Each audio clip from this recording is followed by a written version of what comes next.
Kaloka itech.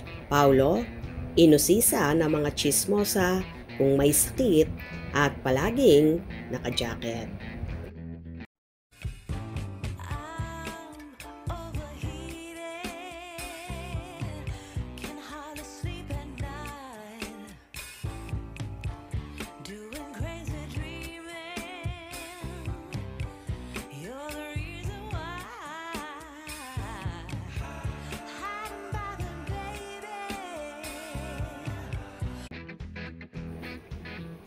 Pati ba naman pagsusuot ng jacket ay issue?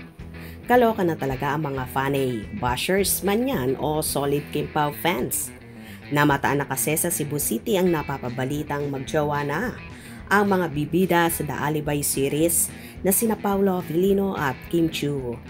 Kung kayo ay solid Kim Pao fans, alam naman nating lahat na sa tuwing magbibiyahe si Paulo palagi itong nakasuot ng jacket. Pero bakit ngayong nakita nilang nakasuot ng jacket ang actor sa Cebu City ay naging big issue? Ang iba pinaghihinala ang may sakit daw ang actor kaya palaging naka-jacket at mabilis mahawa sa sakit. Naka-jacket na, nakasombrero at nakamask. Hindi ba pwedeng protection lang? Anyway, narito naman ang ilang hanash ng kafanihan. Ano kayang sakit ni Pao? Bakit palagi siyang may sakit? Kung ako sa kanya, magpa-stem cell siya. May pera naman siya, tulad ng mga politiko na mayayaman. Payo lang naman, kasi nag-aalala ako sa Kim Pao. Oo, TD niya po yan. Hoodie, favorite niyang attire yan. Ok po siya, walang sakit. Di yan papayagang mag-lock-in. Taping pag may sakit. Before sila mag-work, may check-up din yan sila. Super lakas ng hangin sa NCR po until now. Naka-jacket karamihan na nasa labas din. Kasi po, nag-vape po yan dati, palit Yossi. Baka mahina na ang lungs niya kasi madali siyang ubuhin. Pag fun run nga nila, parang mas pagod pa siya. Kay Kim pagkatapos, humihina ang baga kapag smoker. Dati, di siya nag-gym. Ngayon, naging consistent simula magka-work sila ni Kim. Unlike si Kim noon pa man, nag-gym na. Mahina body resistance ni Paulo kasi madalas siyang mahawa or magkasakit.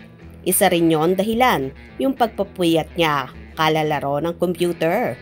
Wala naman siyang ubo. Nag-ingat lang yan kasi malamig at mahangin sa NCR.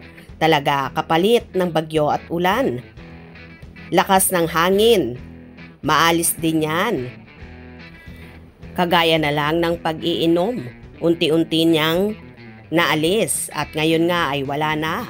Parang di ata magandang pakiramdam ni Paulo talaga.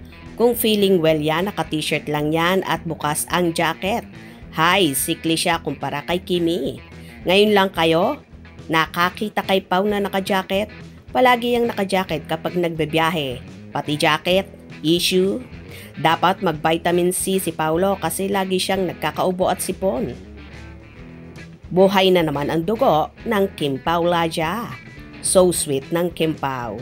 O diba lahat na lang talaga issue, pati pagsusot ni Paulo ng jacket. Wala pong sakit si Paulo at hindi po yan papayagan na ang The Alibay Production na magtrabaho kung may sakit. At tama naman po, ang sabi ng iba, chine-check up ang mga yan bago mag-work. Hindi ba pwedeng nilalamig lang o kaya mahangin sa labas kaya naka-jacket ang aktor? Kayo talaga lahat na lang binibigyan ng kahulugan. Ganyan talaga ang paboritong attire ni Paulo, daig pang palaging ninja boy. Kaya wag na kayong magtaka ha. Diyan siya komportable kaya wag gawa ng issue. Walang sakit si Paulo. Period. Hope you enjoyed. Please subscribe for more info.